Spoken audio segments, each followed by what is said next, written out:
The scorching sun beat down on Zara Ford as she knelt beside her fallen horse, tears streaming down her dust-covered face. "Please don't die, Penny," she whispered, stroking the mare's chestnut coat as the animal's breathing grew more labored. But Wyoming's unforgiving terrain and 3 days without proper water had taken their toll, and within moments, Zara watched the life fade from her beloved companion's eyes.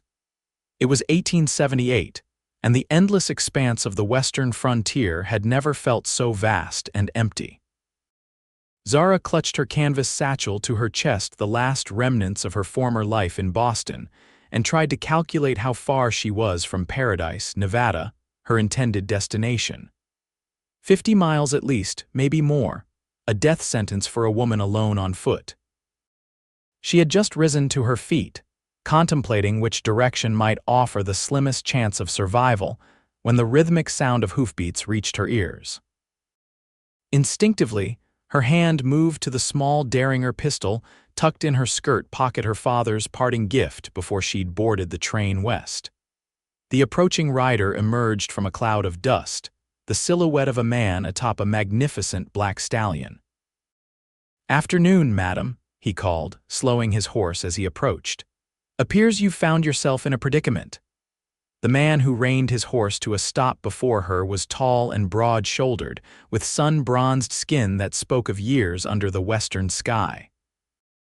A well-worn Stetson shaded piercing blue eyes that assessed her situation with a quick, experienced glance. "My horse," Zara managed, her voice cracking from thirst. I couldn't save her." The stranger dismounted with fluid grace, removing his hat to reveal sandy blonde hair. "Name's Adam Ziegler," he said, offering her his canteen. "Drink slow now." Zara accepted the water gratefully, forcing herself to sip rather than gulp. "Zara Ford," she replied after a moment. "I was headed to Paradise. My uncle has a boarding house there." Adam nodded, glancing at the dead horse and the meager belongings strapped to its saddle. "Paradise is about 53 miles southwest of here," he said, confirming her worst fears. "That's rough country between here and there, especially for someone traveling alone." "I have money," Zara said quickly, reaching for her purse. "If you could direct me to the nearest town, perhaps I could purchase another horse." "Nearest town's Elkhorn," Adam interrupted, "and that's 30 miles east. Not a direction you want to go if Paradise is your aim." He seemed to consider something, looking from her to his horse and back again. "I'm headed to Paradise myself. Trading post there needs supplies, and I've got business with the mining company." Hope flickered within her. "You're going to Paradise?" "I am." Adam replaced his hat, adjusting it against the sun. "And while Lightning here isn't accustomed to carrying double, I reckon he can manage if we're careful with our pace. That is, if you're willing to share a saddle for 50 miles with a stranger." Zara hesitated, weighing her limited options. Death in the desert, or trust this cowboy who seemed decent enough. Her father had always warned her about the dangers awaiting a woman alone in the West, but her father wasn't here, and neither was Penny anymore. "I would be most grateful, Mr. Ziegler," she finally said, straightening her spine despite her exhaustion. Adam nodded, then moved to Penny's saddle, efficiently transferring Zara's belongings to his own horse. "Not much daylight left," he observed. "We'll make camp after a few miles, get an early start tomorrow." He paused, looking at her city clothes and impractical boots. "It won't be an easy journey, Miss Ford." "Nothing about coming west has been easy, Mr. Ziegler," she replied with more confidence than she felt. After recovering what they could from Zara's supplies, Adam helped her mount Lightning, then swung up behind her. The intimacy of their position her back against his chest, his arms encircling her to hold the reins, brought a flush to Zara's cheeks that had nothing to do with the heat. "Hold steady now," he instructed, his voice close to her ear. "Lightning's strong, but he'll need to find his balance with us both." As they set off across the dusty plain, leaving Penny's body to the elements and scavengers, Zara tried not to think about the impropriety of her situation or what her Boston friends would say. Instead, she focused on the steady rhythm of the horse beneath them and the strange comfort of Adam Ziegler's solid presence behind her. The first few miles passed in relative silence, broken only by Adam's occasional directions to shift weight or lean into a turn. The terrain was rocky and uneven, requiring Lightning to pick his way carefully while bearing their combined burden. "What brings a Boston lady to paradise?" Adam finally asked as they crossed a shallow creek, allowing Lightning to drink briefly. Zara considered how much to reveal. "My parents died of influenza last winter," she said simply. "Uncle Thomas is my only remaining family. He wrote that paradise is growing and needs educated women to teach the children." Adam made a sound that might have been skepticism. "Paradise is growing, that's true enough. Gold in the hills and a new rail line coming has brought all sorts." He paused. "Teaching children is honorable work, though Paradise's children might be different from what you're accustomed to." "I'm prepared to adapt," Zara replied, though in truth she had no idea what awaited her. Her uncle's letters had painted an optimistic picture of opportunity and frontier spirit. She'd left Boston with dreams of independence and a new start, not anticipating the harsh realities of Western travel. As the sun began to dip toward the horizon, Adam guided Lightning toward a stand of cottonwoods near another small creek. "We'll stop here for the night," he said, dismounting first before helping Zara down. Her legs nearly buckled when they touched ground, stiff from the unaccustomed riding position. Adam steadied her with a firm hand on her elbow. "Easy now. It'll take some getting used to." While he tended to Lightning, removing the saddle and brushing him down, Zara attempted to make herself useful by gathering kindling for a fire.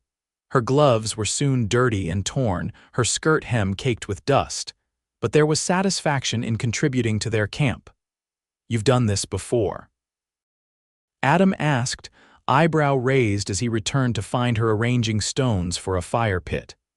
"I've read extensively about frontier survival," Zara admitted, "though I confess this is my first practical application." A smile tugged at the corner of his mouth, the first she'd seen from him. "Book learning has its place," he allowed, striking a match to the kindling she'd arranged. "But out here, experience tends to be the better teacher." As darkness fell, they shared a meal of jerky, hardtack, and coffee from Adam's supplies. The night air grew cold, and Zara wrapped herself in the woolen blanket he'd provided, watching the flames dance as stars appeared in overwhelming numbers above them. "Have you always been a cowboy, Mr. Ziegler?" she asked, curious about this taciturn man who'd likely saved her life. Adam stared into the fire, his expression unreadable. "Not always. Fought in the war Union side, after there wasn't much left for me back east." He took a sip of coffee. "Drove cattle for a few years, did some scouting for the army, tried my hand at prospecting." He shrugged. "Now I mostly transport goods between settlements, do odd jobs where they're needed." "A man of many talents," Zara observed. "A man who hasn't found his place yet," he corrected, though not unkindly. "What about you, Miss Ford? Teaching children was always your ambition." Zara hugged her knees to her chest. "I enjoyed helping at my father's school in Boston, but no, it wasn't my only dream." She hesitated. "I wrote stories, little adventures, and romances. Father said they were frivolous, that I should focus on practical matters." "Nothing wrong with stories," Adam said quietly. "Long nights on the trail, a good tale in your head can be as warming as any fire." His understanding surprised her, and for a moment she saw past the rough exterior to someone more complex than she'd initially judged. "Thank you for stopping today," she said. "Not everyone would have. Can't leave a person to die in the wilderness," he replied simply. "Get some rest, Miss Ford. Dawn comes early and we've a long ride ahead." Zara settled onto her bedroll, using her satchel as a pillow, more aware than ever of the vast, star-filled sky above and the strange man sleeping several feet away. Despite her exhaustion, sleep came fitfully, interrupted by unfamiliar sounds of the wilderness and the occasional distant howl of coyotes. The next morning dawned clear and already warm. Adam was up before first light, rekindling the fire and preparing coffee. Zara awoke to the aroma, momentarily disoriented before the previous day's events came rushing back. "Morning," Adam greeted, handing her a tin cup of strong black coffee. "We should reach Sullivan Creek by midday if we make good time. There's a small settlement there, not much more than a trading post and a few cabins, but we can rest lightning and get a proper meal." Zara accepted the coffee gratefully, using a corner of her blanket to wipe sleep from her eyes. She was acutely aware of her disheveled appearance. Her once neat traveling dress was wrinkled and dusty, her hair falling from its pins. Yet Adam treated her with the same respectful courtesy as when they'd first met. After a brief breakfast of the remaining hardtack, they broke camp efficiently. Adam helped Zara onto Lightning once more, then mounted behind her. The second day's riding was marginally easier as she grew accustomed to balancing with Adam, their bodies finding a natural rhythm together. As the sun climbed higher, the heat became oppressive. Adam handed her his bandana to wet in the canteen and tie around her neck, a small comfort against the relentless sun. When they spotted a copse of trees in the distance, he directed Lightning toward them. "Probably a spring there," he explained. "Good place to rest for a spell." The spring was small but clear, bubbling up from between rocks to form a tiny pool before disappearing back into the earth. Lightning drank eagerly while Adam refilled their canteens. Zara removed her boots to soak her aching feet in the cool water, sighing with relief. "How did you learn to read the land like this?" she asked, watching Adam scan the horizon with practiced eyes. "Necessity," he replied, squinting against the sun. "Out here, missing signs can be fatal. Water, shelter, game trails, they tell stories if you know how to listen." He pointed to a barely visible depression in the earth nearby. "See that? Buffalo Trail, though they haven't passed this way in some time." Zara followed his gaze, trying to discern what he saw so clearly. "The West is disappearing, isn't it? The frontier they write about in the papers back east." Adam's expression turned somber. "Railroads, telegraph lines, settlements springing up everywhere. The country's changing fast." He replaced his hat. "Some say it's progress, others might disagree." "And you, what do you think?" she pressed, curious about his perspective. He seemed to consider his words carefully. "I think there's room for both old ways and new if people approached it with respect." He helped her to her feet, but that's not how it usually goes. They continued their journey, the landscape gradually changing as they moved southwest. Rocky outcroppings gave way to sagebrush plains, and by midday, the promised settlement came into view, a cluster of rough-hewn buildings beside a creek. Sullivan Creek proved to be little more than a trading post with attached saloon, a blacksmith shop, and 3 small cabins. A handful of horses were hitched outside the trading post, and smoke rose from the blacksmith's forge. "Not much to look at," Adam acknowledged as they approached. "But Mabel at the trading post makes a fine stew, and they'll have fresh bread if we're lucky." Several men lounging outside the saloon straightened as they rode in, their eyes fixing on Zara with undisguised interest. She felt Adam tense slightly behind her, his posture becoming more alert.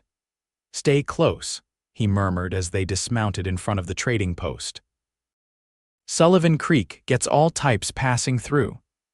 The trading post's interior was dim after the bright sunlight, but blessedly cool. Shelves lined the walls, stocked with basic supplies, tools, and foodstuffs. A stout woman with gray hair pulled into a severe bun looked up from behind the counter. "Adam Ziegler," she exclaimed, her weathered face breaking into a smile. "Thought you'd be halfway to paradise by now." Her gaze shifted to Zara, curiosity evident. "And who might this be?" "Mabel, meet Miss Zara Ford," Adam said, removing his hat. "Miss Ford's horse died yesterday. I'm escorting her to paradise. Her uncle runs the boarding house there." "Thomas Ford's niece?" Mabel asked, looking Zara over with new interest. "Well now, he's mentioned you in his letters. Expecting you last week he was." Zara felt a rush of relief knowing her uncle was indeed awaiting her arrival. "My journey took longer than anticipated," she explained. "And then poor Penny." Well, you're lucky Adam found you, Mabel said firmly. Not everyone on these trails is a gentleman. She turned back to Adam. You two must be famished. Stew's hot, and I just pulled bread from the oven an hour ago. While they ate at a small table near the window, Zara noticed how different Adam seemed here, more relaxed, exchanging easy conversation with Mabel and the blacksmith who joined them briefly. He was clearly known and respected in these parts, a fact that reinforced her growing sense that she'd been fortunate in her rescuer. 2 more days to paradise at our pace, Adam told her as they prepared to depart. We'll camp by White Rock tonight, then cross the Silverado Range tomorrow. Should reach paradise by sundown the day after. The men outside had disappeared into the saloon, but as Adam helped Zara remount, the door swung open and 3 figures emerged, clearly intoxicated despite the early hour. Well, look at this pretty picture, one called, a tall man with a pockmarked face and dirty blonde hair. Were you headed with such fine company, Ziegler? Adam's expression hardened as he swung up behind Zara. Minding my own business, Morgan. Suggest you do the same. The man called Morgan stepped closer, his hand resting on the pistol at his hip. Seems unfair, one man having such a lovely traveling companion all to himself. His smile revealed blackened teeth. Maybe the lady would prefer different company?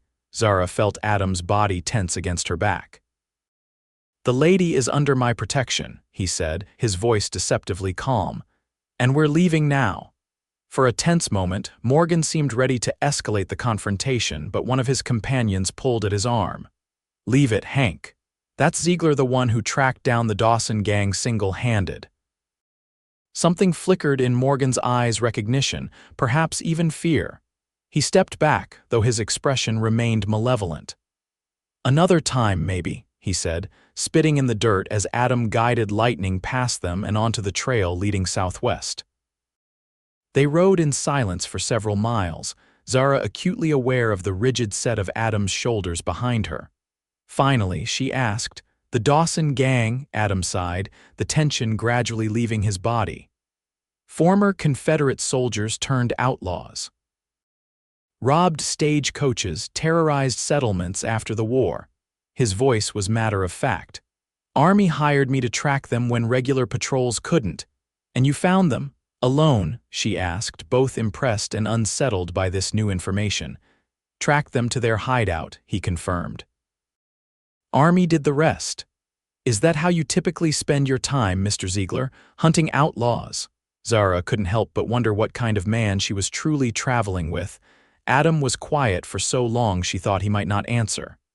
Did what needed doing during rough times, he finally said. These days, I prefer quieter work. Transporting goods, guiding travelers, less blood involved. The honesty in his voice reassured her somewhat, though she remained curious about his past. They continued through the afternoon, the landscape becoming more varied as they approached the mountain foothills. True to Adam's word, they reached White Rock, an unusual limestone formation jutting from the earth just as the sun began to set.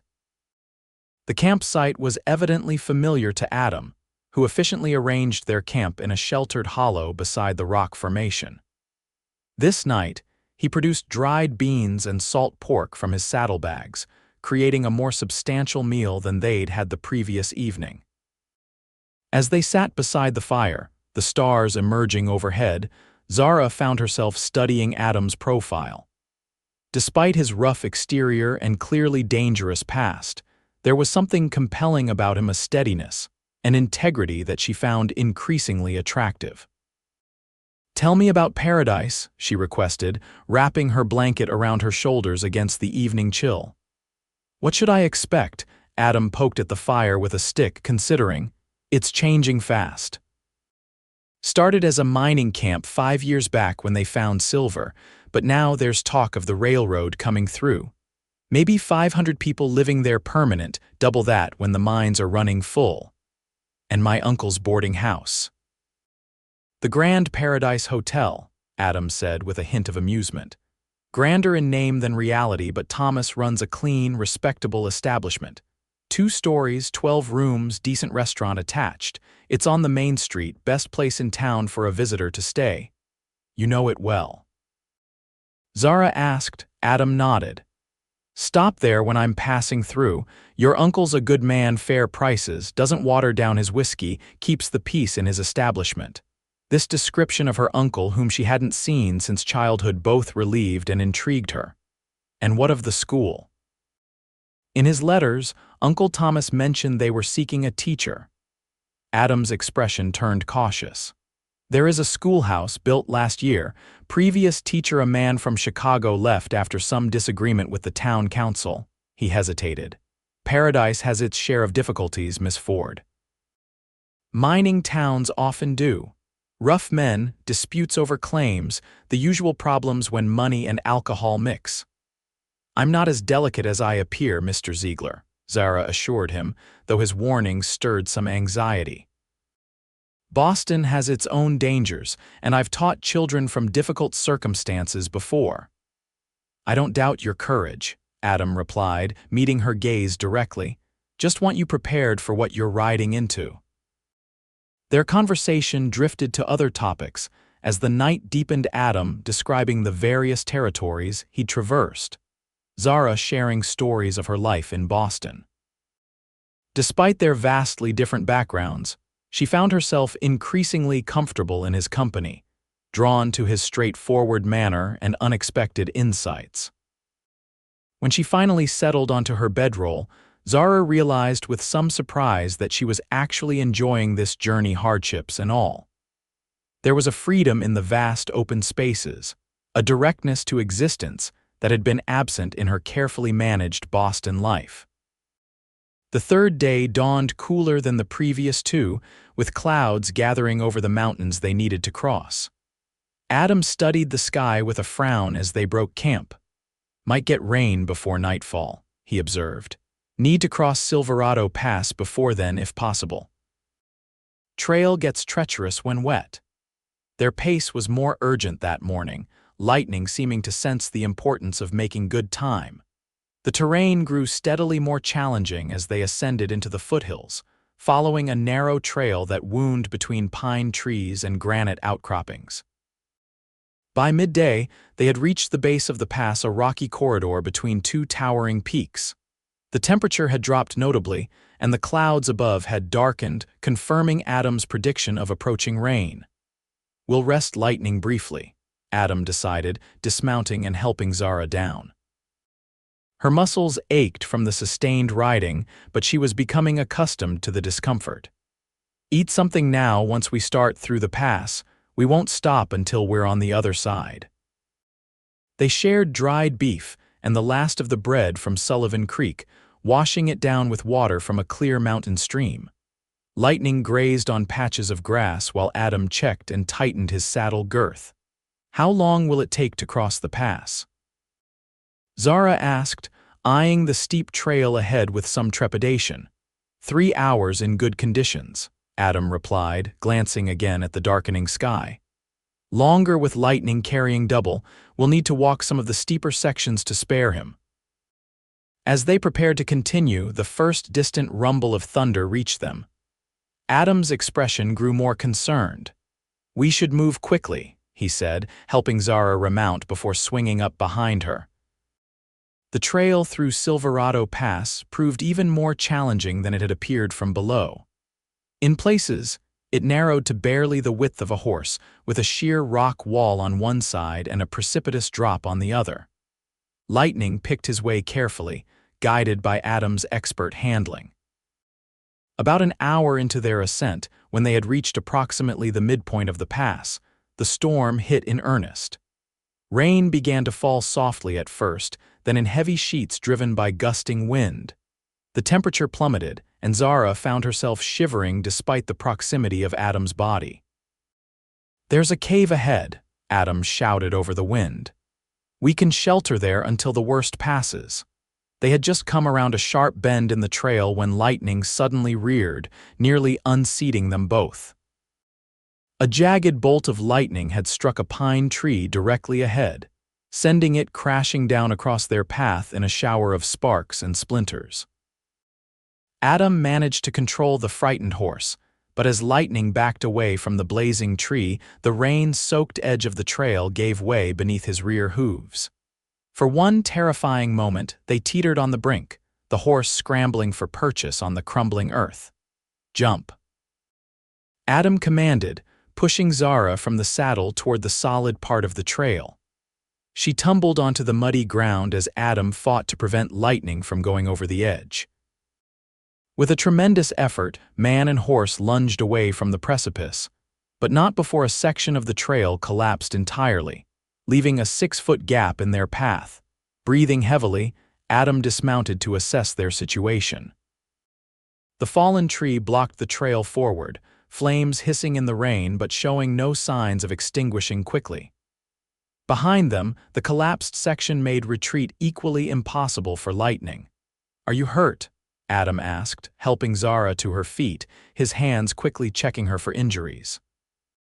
"Just bruised," she assured him, though her heart was still racing from their near fall. "What do we do now?" Adam's eyes scanned their surroundings, calculating. Caves just ahead past that burning tree. He pointed to a dark opening in the rock face about 50 yards ahead. "Trees blocking the trail, but there's a narrow ledge around it. We'll have to go on foot. Lightning can't make it through." "But we can't leave him," Zara protested, looking at the magnificent horse that had carried them so far. "We won't," Adam said firmly. "There's enough flat ground here for him to wait safely. Once the rain stops and that fire dies down, I can clear enough of the tree to bring him through." He began removing essential supplies from his saddlebags. "Right now, we need to get you out of this rain before you catch your death." After securing lightning as best he could, Adam led Zara along the treacherous ledge that bypassed the burning tree. The path was barely a foot wide in places, slick with rain and mud. Zara pressed herself against the rock face, trying not to look at the dizzying drop to their right. "Almost there," Adam encouraged, his hand firm around hers as he led the way. "Just a few more steps." The cave, when they finally reached it, was shallow but dry, extending about 20 feet into the mountainside. Adam quickly arranged their blankets on the stone floor and used the last of his matches to light a small fire using twigs and pine needles he'd collected along the way. "It won't last long," he apologized, "but might warm us a bit until the rain passes." Zara huddled near the tiny flame, her clothes soaked through and her teeth chattering. She was trying not to show how cold she was, but Adam noticed immediately. "You need to get out of those wet things," he said practically. "I'll turn my back." "I have nothing else to change into," Zara pointed out, embarrassed by the situation but aware enough of frontier survival to know he was right. Adam rummaged in his pack and produced a spare flannel shirt. "It's clean enough," he offered. "Wrap yourself in the blanket too, we need to get you warm."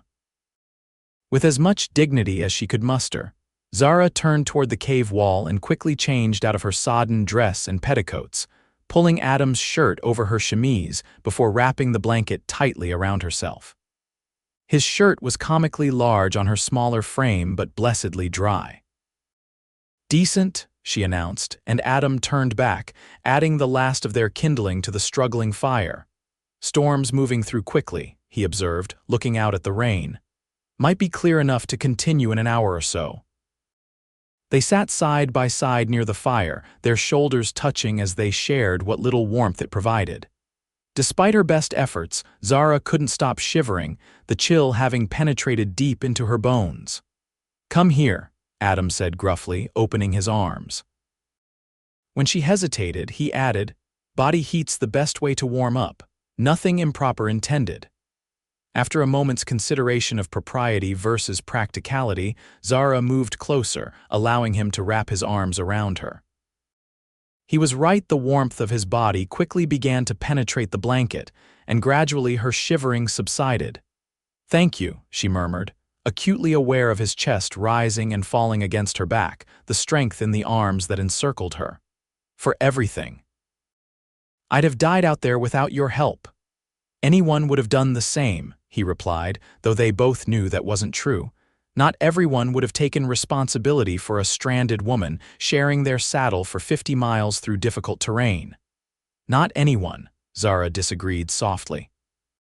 You're a good man, Adam Ziegler, despite what you might think of yourself. She felt him stiffen slightly at her words, then gradually relax. They sat in companionable silence as the fire burned down to embers and the rain gradually lessened outside. The intimacy of their position huddled together in a mountain cave, miles from civilization, struck Zara as both terrifying and strangely perfect. Why paradise? Adam asked suddenly. You could have gone to San Francisco, Denver, places with more comforts for a Boston lady. Zara considered the question. I wanted something real, she finally answered. Boston was stifling. Everything predetermined, everyone judged by their family name and social connections. She sighed.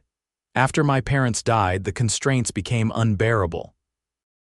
When Uncle Thomas wrote about paradise, a place being built from nothing, where a person might define themselves by their actions rather than their ancestry, it seemed like exactly what I needed.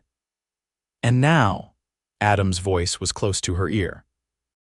3 days on the trail, 1 dead horse, and nearly falling off a mountain still seemed like a good decision. To her own surprise, Zara laughed. Strangely, yes, I've never felt more alive. She turned slightly to see his face. Is that foolish? Adam's expression was thoughtful, his blue eyes reflecting the dying firelight. No, he said simply, not foolish at all. Something shifted between them in that moment, a recognition, perhaps, of kindred spirits despite their different paths.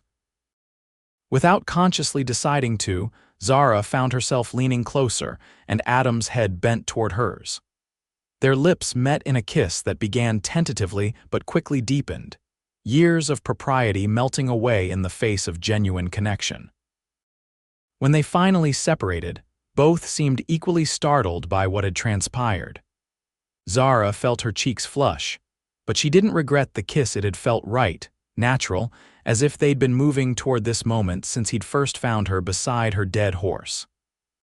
I shouldn't have done that, Adam said, though his eyes suggested otherwise.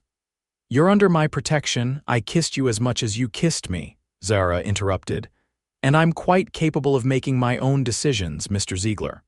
A smile tugged at the corner of his mouth. I don't doubt that for a second, Miss Ford. Outside, the rain had stopped entirely, though water still dripped from the cave entrance. The clouds were breaking up, allowing late afternoon sunlight to penetrate the pass.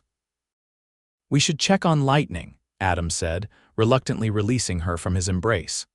See about clearing that tree and continuing our journey. We've still got a ways to go before paradise.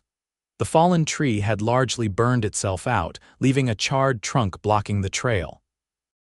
Using his knife and bare hands, Adam managed to break away enough branches to create a passage wide enough for lightning to navigate. The horse had remained where they'd left him, though he greeted Adam with an indignant snort that suggested he hadn't appreciated being abandoned. With the trail cleared and lightning retrieved, they continued through the pass, forced to walk beside the horse for much of the way due to the treacherous conditions. By sunset, they had reached the western slope and found a suitable camping spot in a protected meadow below the pass. Their 4th day of travel dawned clear and considerably warmer as they descended from the mountains. The terrain gradually changed from pine forest to rolling hills dotted with juniper and sage. According to Adam, they were now less than 20 miles from paradise. Should reach town by late afternoon, he told Zara as they rode through a particularly beautiful valley where wildflowers carpeted the ground in patches of yellow and purple. Your uncle will be relieved to see you safe. Zara was surprised to realize she felt conflicted about their journey ending. The past days with Adam had awakened something in her, a sense of adventure, certainly, but also deeper feelings that she was reluctant to examine too closely. What place could there be for such feelings once they reached civilization again? Will you stay in paradise? She asked, trying to sound casual. Adam was quiet for a moment. For a few days. Need to deliver supplies to Jensen's trading post, and I've got that business with the mining company. He hesitated. After that, I usually move on, always have. Of course, Zara replied, trying to ignore the disappointment that settled in her chest. What had she expected? That their brief connection might change the pattern of his wandering life. The remainder of their journey passed quickly, as they followed a well-traveled road that wound through the hills. By mid-afternoon, they crested a final ridge and paradise came into view below them, a substantial settlement nestled in a broad valley, with buildings spreading outward from a central main street. Smoke rose from numerous chimneys, and even from a distance, they could see people moving about their business. "There it is," Adam said, reining lightning to a stop to allow them both to appreciate the view. "Not quite the paradise the name suggests, but it has its charms." Zara studied the town that was to be her new home, trying to imagine her life there. After the vast open spaces and intimate companionship of the trail, the prospect of settling into town life seemed suddenly less appealing than it had in Boston. "It looks civilized," she observed, uncertain whether that was a compliment or a complaint. Adam chuckled, seeming to understand her mixed feelings. "Civilized enough to have a proper bath and a bed with a real mattress," he pointed out. "Might seem appealing after 3 nights on the ground." He was right, of course. As they rode down the slope toward town, Zara tried to focus on the practicalities: clean clothes, a hot meal, and the prospect of meeting her uncle after so many years. Paradise's main street was bustling with activity when they arrived. Merchants called out their wares from storefronts. Miners in dirty clothes gathered outside saloons, and wagons loaded with ore rumbled toward the smelter on the edge of town. Several people called greetings to Adam as they passed, and he responded with nods or brief words of acknowledgement.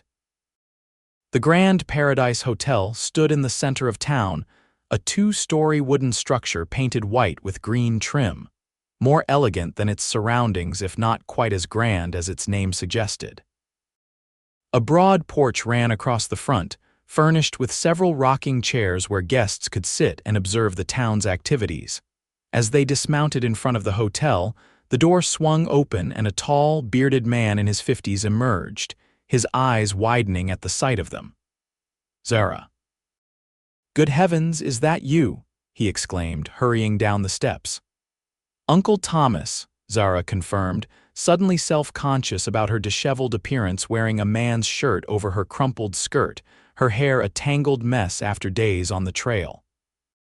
Thomas Ford embraced her without hesitation, then stepped back to examine her.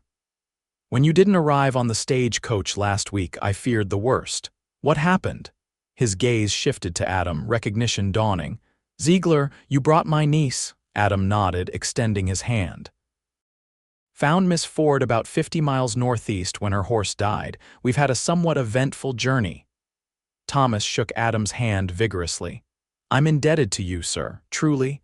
Please, both of you, come inside. You must be exhausted and hungry." The hotel's interior was surprisingly refined, with polished wooden floors, a comfortable lobby furnished with upholstered chairs, and landscape paintings adorning the walls. A broad staircase led to the upper floor, and a doorway to the right revealed a dining room where several guests were eating an early dinner. "Martha," Thomas called, and a plump, pleasant-faced woman emerged from what appeared to be an office behind the reception desk. "My niece has arrived, thanks to Mr. Ziegler here. Please have a room prepared immediately and hot water brought up for a bath." "Of course, Mr. Ford," Martha replied, studying Zara with undisguised curiosity before hurrying upstairs to make the arrangements. "Now," Thomas said, leading them to a quiet corner of the lobby, "tell me everything." Over the next hour, Zara recounted their journey with occasional contributions from Adam. She downplayed the dangers somewhat for her uncle's benefit, but couldn't entirely hide the perilous nature of their crossing, particularly the incident in the pass. "Providence was smiling on you, sending Adam your way," Thomas declared when they had finished. "Few men know that territory better, or would have been as capable in such circumstances." "I was merely traveling the same route," Adam demurred, though his eyes met Zara's briefly with shared understanding of all that had transpired between them. Martha reappeared to inform them that Zara's room was ready, complete with hot bath and fresh clothes that she had quickly altered from her own daughter's dresses. "Not as fine as what you're used to, miss," she apologized, "but clean and proper until your trunks arrive." "My trunks were on the stagecoach," Zara explained. "I rode ahead on Penny because the coach was delayed with a broken axle." "Ah, that explains it," Thomas nodded. "Your trunks arrived 3 days ago. They're already in your room." This unexpected good news lifted Zara's spirits considerably. "Then I shall avail myself of that bath immediately," she declared, suddenly desperate to feel clean again. She turned to Adam. "Mr. Ziegler, I cannot thank you enough for no thanks necessary," Adam interrupted gently. "I'll see to Lightning and get my supplies delivered to Jensen's. Perhaps we'll speak again before I leave town." The non-committal nature of his farewell stung more than Zara wanted to admit. After all they'd shared, it felt inadequate, almost dismissive. But what had she expected? Declarations of undying affection. Proposals of marriage after 4 days' acquaintance? Such notions were the stuff of the romance novels she'd secretly enjoyed in Boston, not the practical realities of frontier life. "Of course," she replied with forced brightness. "Good evening, Mr. Ziegler, and thank you again." As Martha led her upstairs, Zara resisted the urge to look back, to see if Adam was watching her departure. The bath, when she finally sank into it, was everything she had dreamed of during their dusty journey: hot, soapy, and gloriously private. She washed her hair thoroughly, scrubbed every inch of trail dust from her skin, and emerged feeling physically refreshed, if emotionally confused. The room Uncle Thomas had prepared for her was comfortable and tastefully appointed, with a 4-poster bed, writing desk, wardrobe, and a small sitting area near the window that overlooked the main street. Her trunks had indeed arrived, and Zara changed gratefully into a clean dress, reveling in the simple luxury of fresh, properly fitting clothes. When she descended to the dining room for dinner, several heads turned to observe her entrance. Dressed in a deep blue gown with her dark hair properly arranged, she looked markedly different from the disheveled traveler who had arrived hours earlier. Thomas beamed with evident pride as he introduced her to several prominent citizens who were dining at the hotel: the mayor and his wife, the bank president, the owner of the largest mine in the area, and the town doctor and his family. They welcomed her warmly, clearly curious about Thomas Ford's niece from Boston who had survived such a dramatic journey. "The school board will be delighted to meet you," Mrs. Halstead, the mayor's wife, informed her. "We've been without a teacher since Mr. Collins left in April. The children are running wild." "I look forward to meeting them," Zara replied, though teaching seemed somehow less important now than it had when she'd left Boston. Her mind kept returning to Adam, wondering where he was dining tonight, whether he was thinking of her at all. After dinner, Thomas gave her a brief tour of the hotel, proudly showing off the kitchen, the small library for guests, and the private parlor reserved for special occasions. It was clear he had built something substantial here, a respectable establishment that served as a cornerstone of Paradise's development. "Your parents would be proud of what you've accomplished," Zara told him sincerely. Thomas's expression softened. "I hope so. Your father thought I was mad to come west, you know, said I'd end up scalped by Indians or shot in a saloon." He chuckled. "Perhaps I've proven that not all Ford men need to be schoolteachers." "Perhaps I'll prove that not all Ford women need to be conventional," Zara replied with a small smile. Thomas studied her thoughtfully. "You've changed since I saw you last, not just grown up though, that too, of course, but something else." He paused. "The journey affected you." "It did," Zara admitted, unable to fully articulate how the past days had transformed her perspective. "Everything feels different now." Her uncle nodded understandingly. "The West has that effect on people, strips away pretenses, forces you to confront what truly matters." He squeezed her hand affectionately. "Get some rest. Tomorrow's soon enough to think about your future here." Zara slept fitfully that night despite the comfortable bed. Her dreams were filled with images of the trail lightning picking his way across treacherous terrain, the cave during the thunderstorm, Adam's arms around her. She woke at dawn, momentarily disoriented by the unfamiliar room before remembering where she was. After dressing in a practical day dress of dark green, she went downstairs to find the dining room already busy with hotel guests and local residents who apparently came regularly for breakfast. Thomas spotted her from across the room and waved her over to a table where he sat with an older gentleman in a well-tailored suit. "Zara, I'd like you to meet Judge Wilson, chairman of our school board," Thomas said as she joined them. "Judge, my niece, Miss Zara Ford." "A pleasure, Miss Ford," the judge said, rising briefly to acknowledge her. "Your uncle has told me of your teaching experience in Boston. We're most eager to have you visit the schoolhouse today if you're sufficiently recovered from your journey." "I'd be delighted," Zara replied, accepting the cup of coffee a waitress placed before her. "I'm eager to see more of paradise." The conversation turned to practical matters. The number of students, 37, ranging from 6 to 16 years of age, the curriculum expectations, and the living arrangements. A small but comfortable apartment had been built onto the schoolhouse for the teachers' use. Zara listened attentively, asking appropriate questions while part of her mind wondered where Adam was this morning, whether he had already conducted his business with the mining company, whether he might stop by the hotel before leaving town. After breakfast, Judge Wilson escorted her to the schoolhouse, a simple but solid structure at the edge of town, with large windows to provide natural light and a small bell tower. Inside, she found a surprisingly well-equipped classroom with rows of desks, a decent chalkboard, and shelves containing various textbooks and teaching materials.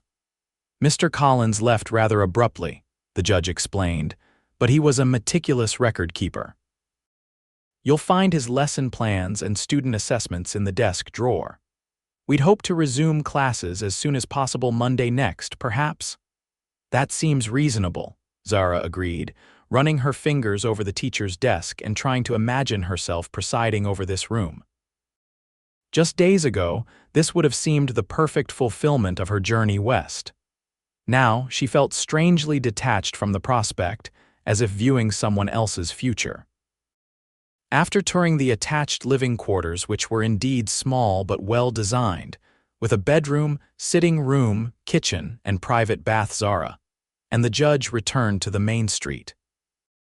They were passing Jensen's trading post when the door opened and Adam emerged, deep in conversation with a burly man Zara presumed to be Jensen himself. Her heart quickened at the sight of him.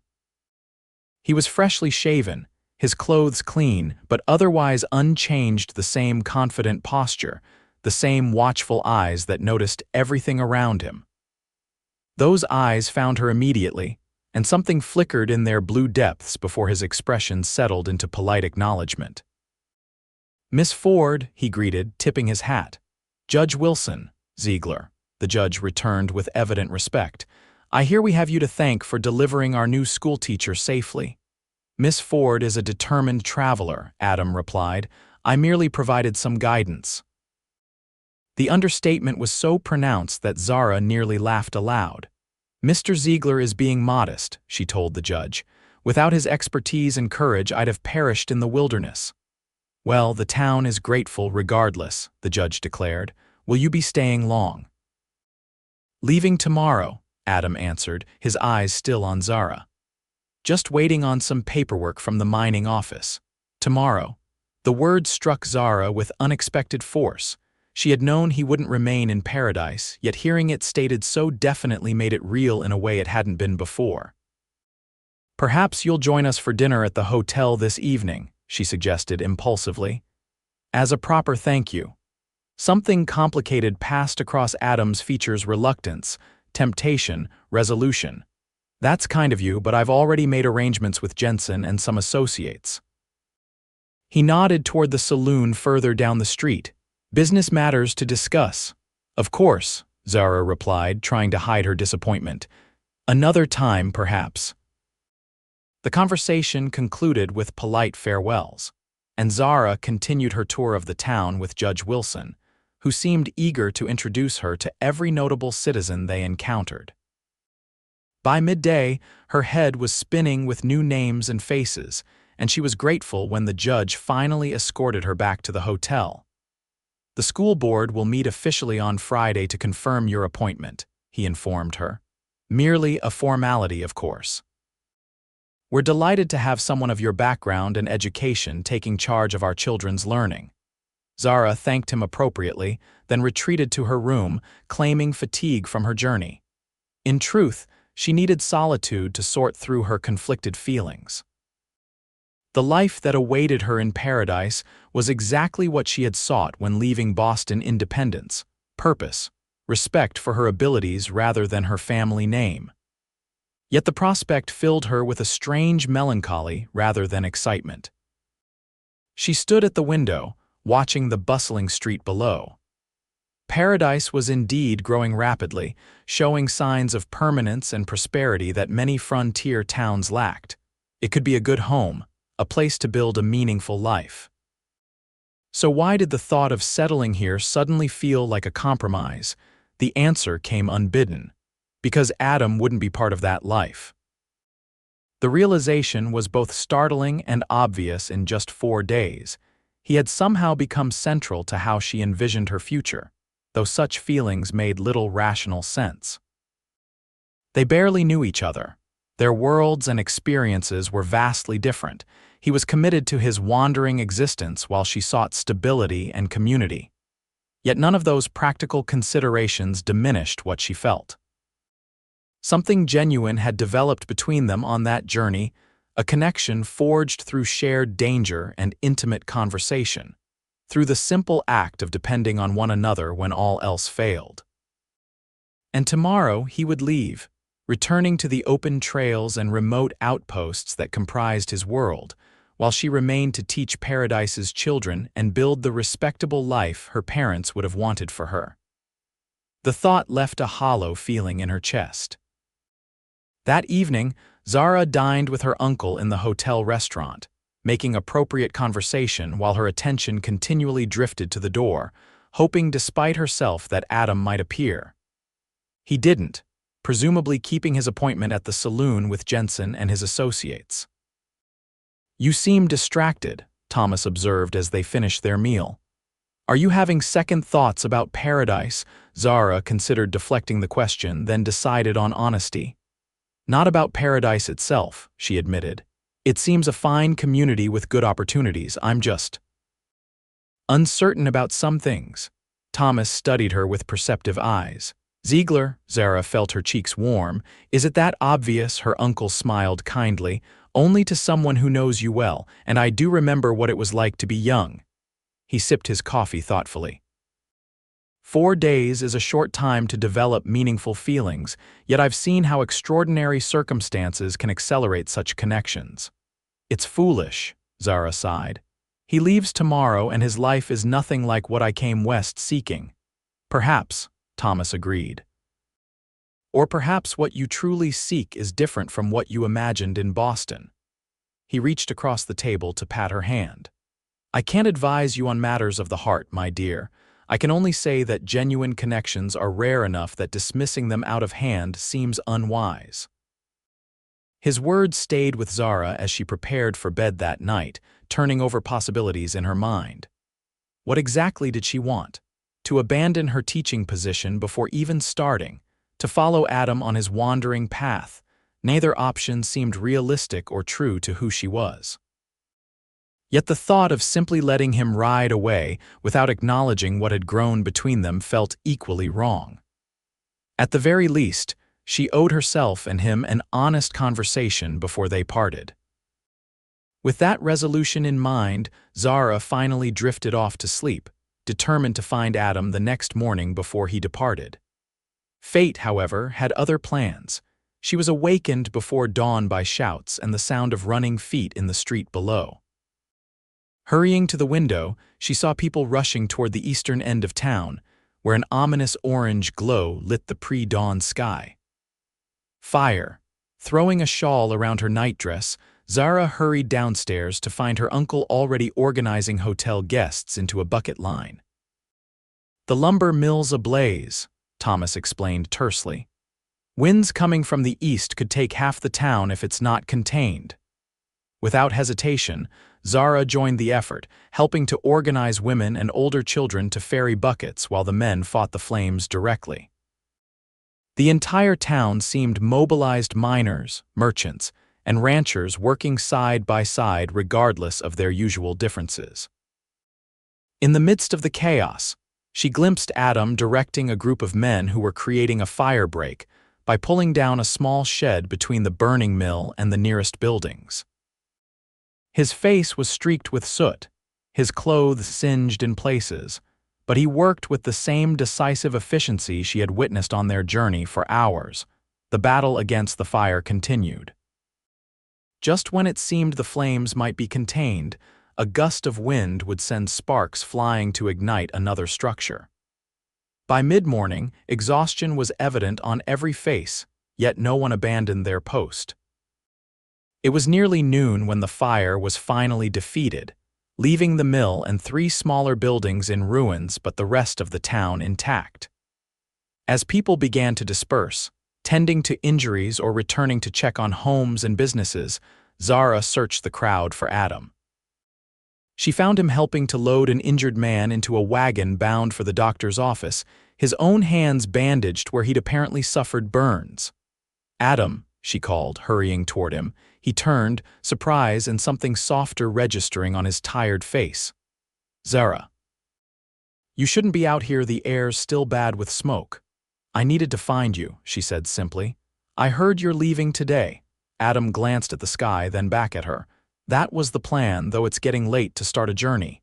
He flexed his bandaged hands carefully. "And these might slow me down some." "Stay another day," she suggested, trying to keep the plea from her voice. "We never had a chance to talk properly about the journey, about what happened between us." A weary smile touched his lips. Wasn't sure there was anything to discuss. "You found your place here, the teaching position, your uncle's protection, a respectable life in a growing town.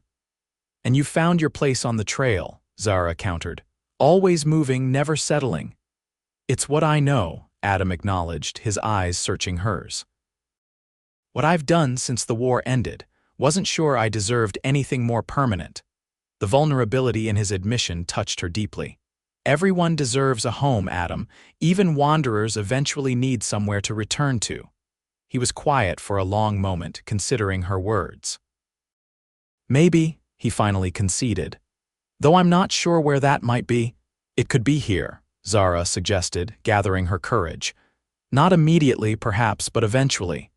Paradise is growing. They need men who know the territory, who understand how to survive its challenges." "Are you proposing I settle down, Miss Ford?" Adam asked, a hint of his usual dry humor returning despite his exhaustion. "I'm proposing you consider possibilities beyond solitary wandering," she clarified. "And that you not dismiss what happened between us as merely a consequence of unusual circumstances." Adam's expression grew more serious.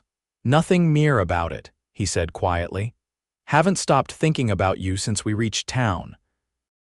Been trying to convince myself it was just the situation, shared danger, close quarters." He shook his head. "Hasn't worked very well." Hope bloomed in Zara's chest. "Then stay," she repeated. "Not forever if that's not what you want, just long enough for us to discover if there's something real here, something worth building on." For a long moment, Adam stood silent, conflict evident in his eyes. Then, slowly, he nodded. "Jensen mentioned he could use someone to scout new supply routes to the northern settlements," he said. "Would mean traveling, but with Paradise as a home base." He studied her face. "Might work for a while at least, see where things lead." It wasn't a declaration of eternal devotion, but Zara hadn't expected or wanted that. What Adam offered was honest and true, to who he was, a willingness to explore possibilities without false promises, to meet her halfway between his wandering life and her settled one. "I think that sounds perfect," she told him sincerely. Over the weeks that followed, Zara settled into her role as Paradise's schoolteacher, quickly winning the respect of her students and their parents with her combination of Eastern education and practical approach. She moved into the teachers' quarters behind the schoolhouse, establishing her independence while remaining connected to the community. Adam, true to his word, took the position with Jensen's trading post, mapping new routes to emerging settlements and guiding supply wagons through difficult terrain. His journeys took him away from Paradise for days or sometimes weeks, but he always returned, gradually establishing a reputation as one of the town's most reliable citizens. Their courtship progressed at a measured pace that suited them both. Shared meals when Adam was in town, Sunday afternoon rides into the surrounding countryside, quiet conversations on the schoolhouse porch after the children had gone home. Zara found herself integrating the independence she'd sought in coming west with the unexpected joy of building a relationship based on mutual respect and genuine affection. By the time winter settled over Paradise, bringing heavy snows that temporarily halted Adam's scouting expeditions, their connection had deepened into something neither could deny. On Christmas Eve, with the town gathered for a celebration in the hotel's dining room, Adam took Zara aside to a quiet corner of the lobby. "Got something for you," he said, uncharacteristically nervous as he handed her a small package wrapped in brown paper and string. Inside, Zara found a beautifully crafted silver brooch in the shape of a horse. "It's lovely," she breathed, running her finger over the delicate details. "Lightning," Adam nodded. "Had it made by a silversmith over in Silver Creek, thought it fitting since he's the one who carried us both here." He hesitated. "There's something else too." From his pocket he produced a simple gold band. "Not asking for an immediate answer," he said quickly. "Just wanted you to know my intentions. I've never been much for settling down, but these past months coming back to Paradise, coming back to you, it's changed things for me." His eyes held her steadily. "Changed me." Zara looked from the ring to the man holding it, remembering their first meeting beside her dead horse, the 50 miles they'd traveled together, the connection that had grown against all odds. "I don't need time to consider," she told him, her decision already made. "My answer is yes." They were married in the spring, when wildflowers once again carpeted the valley where they had ridden during their journey to Paradise. The entire town turned out for the celebration, Adam now as much a part of the community as Zara herself. Thomas Ford, beaming with pride, walked his niece down the aisle of the newly built church. "Your parents would be proud," he whispered as he placed her hand in Adam's. "Not of the match, perhaps they had conventional ideas about suitable husbands, but of the woman you've become. Independent, courageous, true to yourself." Zara squeezed his hand gratefully before turning to face Adam and the future they would build together. In the years that followed, Paradise continued to grow and prosper. The railroad finally arrived, bringing increased commerce and new settlers. Zara eventually trained another teacher to take her place at the school, turning her attention to establishing a proper library for the town and writing stories about frontier life that found an appreciative audience back east. Adam's knowledge of the territory proved invaluable as Paradise expanded, and he gradually transitioned from scouting to serving as a guide for important visitors and investors. When Thomas Ford retired, Adam and Zara took over management of the Grand Paradise Hotel, expanding and improving it to serve the town's growing needs. They built a comfortable home on a plot of land overlooking the valley, raising 3 children who grew up with both their mother's love of learning and their father's appreciation for the wilderness. Their eldest son, Thomas, eventually followed his father's footsteps as a guide and scout. Their daughter, Elizabeth, became a teacher like her mother, while their youngest son, James, studied law and returned to serve as Paradise's first homegrown attorney. On warm summer evenings, Adam and Zara often sat on their porch, watching the sunset paint the western sky in brilliant hues of orange and purple. Sometimes they spoke of their extraordinary journey, the dead horse that had stranded her, the 50 miles shared in a single saddle, the cave where they had sheltered from the storm and first acknowledged their feelings. Other times they simply sat in companionable silence, hands intertwined, content in the life they had built together. "Do you ever miss it?" Zara asked one such evening, nearly 20 years after they had first met. "The wandering life, the freedom of the open trail." Adam considered the question thoughtfully, his once sandy hair now streaked with silver, lines of experience etched around his eyes. "Sometimes," he admitted. "There's a particular kind of peace in being alone under the stars, miles from anywhere." He squeezed her hand. "But it doesn't compare to the peace I've found here, with you." Zara leaned her head against his shoulder, reflecting on the journey that had brought them to this moment, not just the physical journey across 50 miles of wilderness, but the longer, more complex journey of building a life together, of finding ways to honor both his need for freedom and her desire for connection. "I'm glad Penny died," she said suddenly, then laughed at Adam's startled expression. "That came out wrong. I'm not glad she suffered, of course, but if she hadn't died when she did, where she did," she shrugged, "you'd have never found me, we'd have never shared that saddle for 50 miles. Everything would be different." Adam smiled, pressing a kiss to her forehead. "Maybe," he agreed. "Or maybe we'd have found each other anyway by some other path. Some things just seem destined one way or another." As the last light faded from the sky and stars began to appear overhead, the same stars that had witnessed their first night camped beside a dying fire, Zara found herself believing he might be right. Across distance and circumstance, through danger and uncertainty, they had found their way to each other, and to paradise, not the ideal town its name suggested, but a real community where they had built something lasting together. It had all begun with a dead horse and 50 miles shared in a single saddle, a journey neither had anticipated, but that had ultimately led them home.